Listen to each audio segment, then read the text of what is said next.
Hello and welcome to this program. Thank you for joining me. I greatly appreciate your time with me on this program. I hope you find this video useful. Now, today I'm talking about something that I have titled Keep Your Eyes on the Road. And it is all about staying focused on life's journey. So, the title once again is Keep Your Eyes on the Road. I'll start this video with a quote by Henry Ford, and it says, and I quote, "Obstacles are those frightful things that you see when you take your eyes off your goal," unquote. And this was said by Henry Ford. So what this means is that for whatever reason, as you take your eyes off the end goal, the destination, you sometimes can get scared and afraid.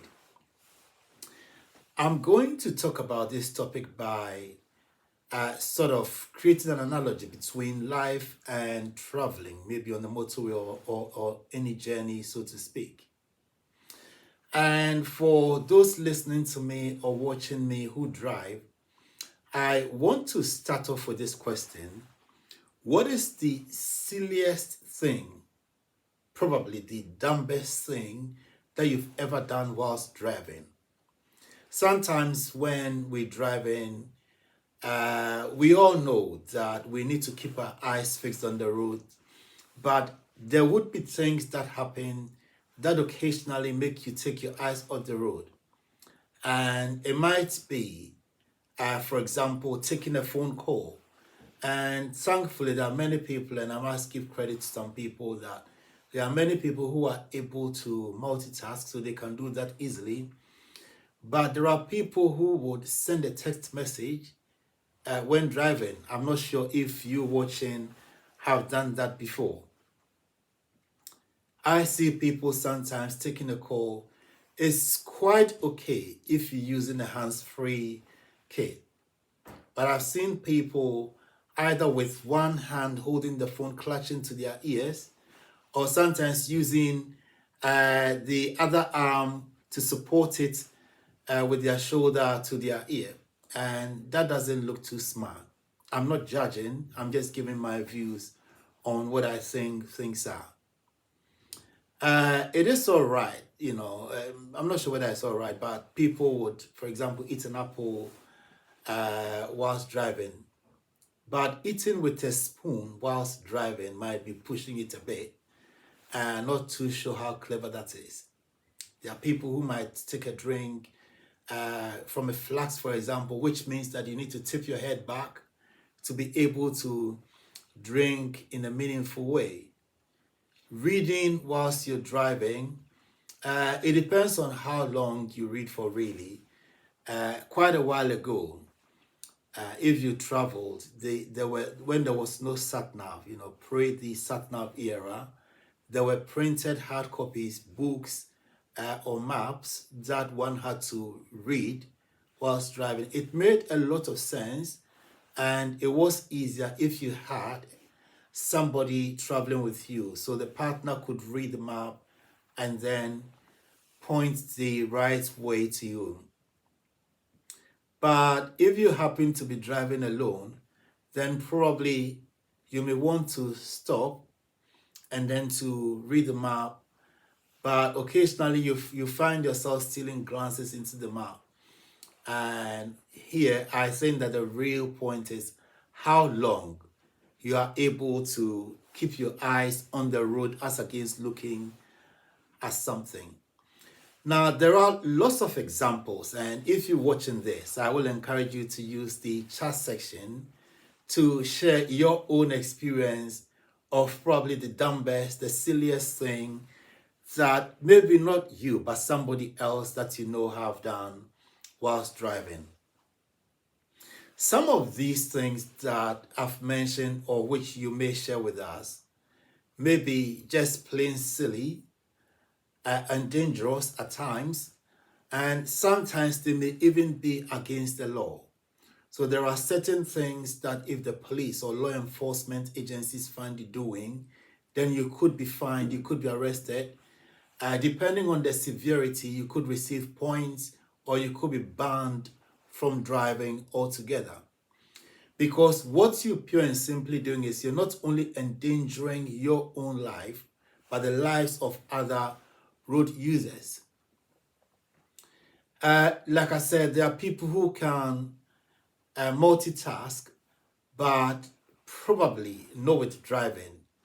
Occasionally, there are unavoidable things that you need to do. So, for example, if you're using um, a sat nav, being operated on your phone, for example, or being given instructions from your phone, sometimes it might give you options to accept maybe an alternative route, which you don't have a choice but to accept at that point. Or if you're using hands-free and there is a phone call coming through, you still have to, for a moment, either accept the call or otherwise.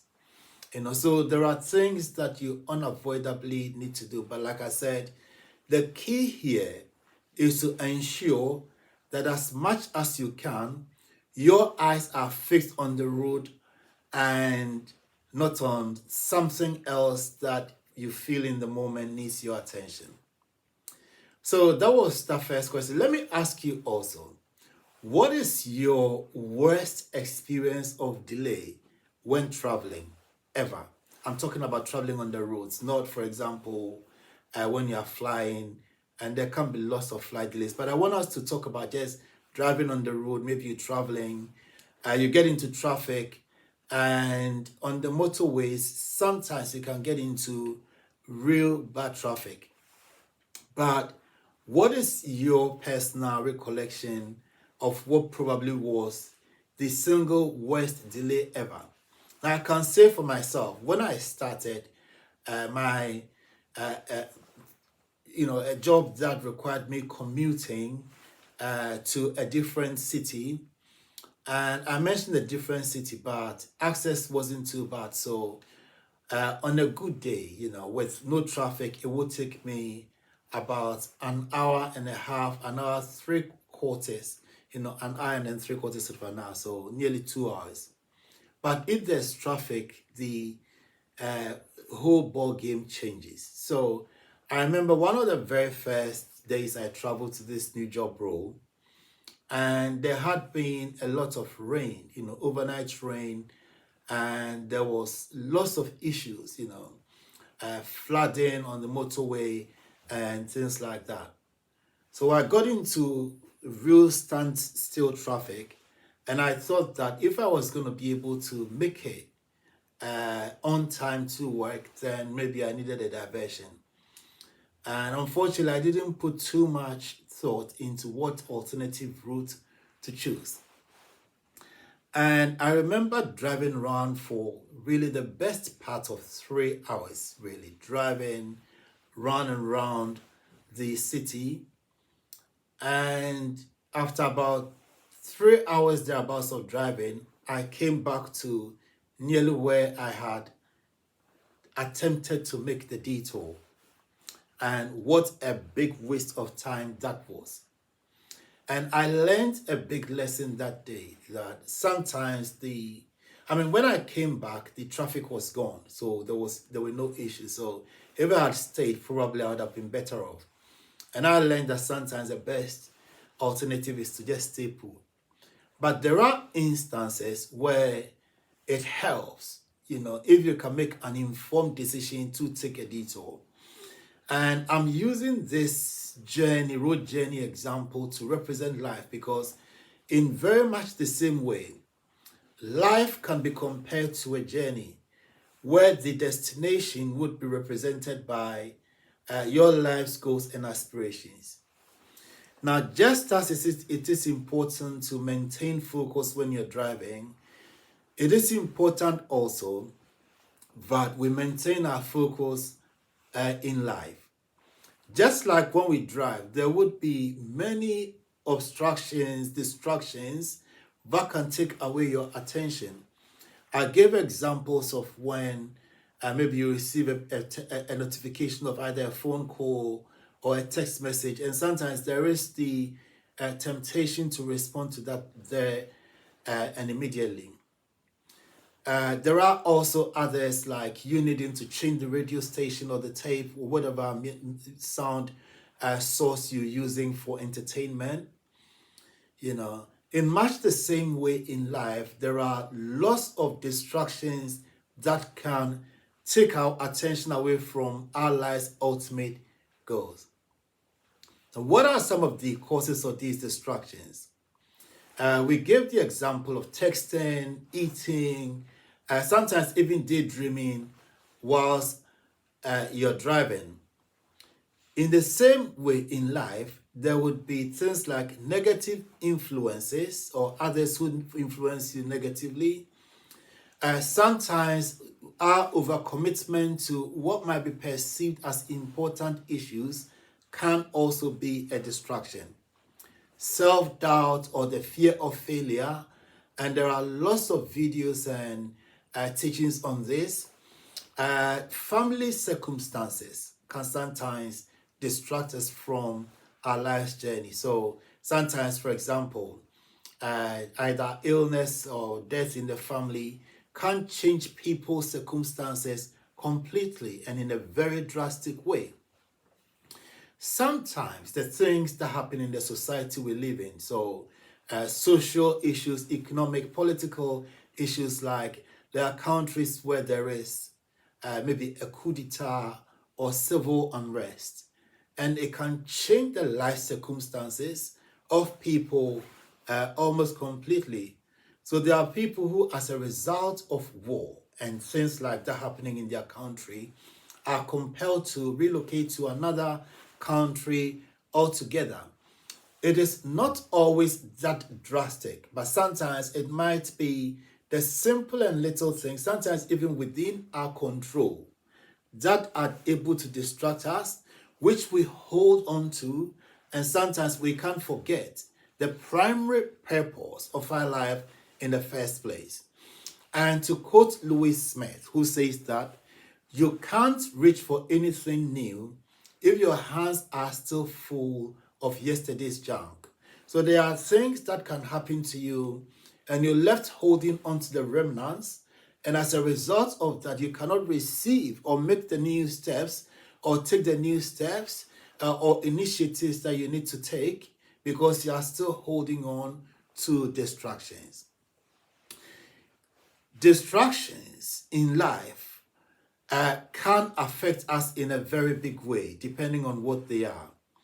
And just as it does in driving, and personally, I can say for myself, and I think many people who drive can identify that many instances where I've come to or I've almost made a mistake, driven into something, maybe the motorway crash barriers or something, most of the time when anything like that has happened, it is as a result of me getting distracted.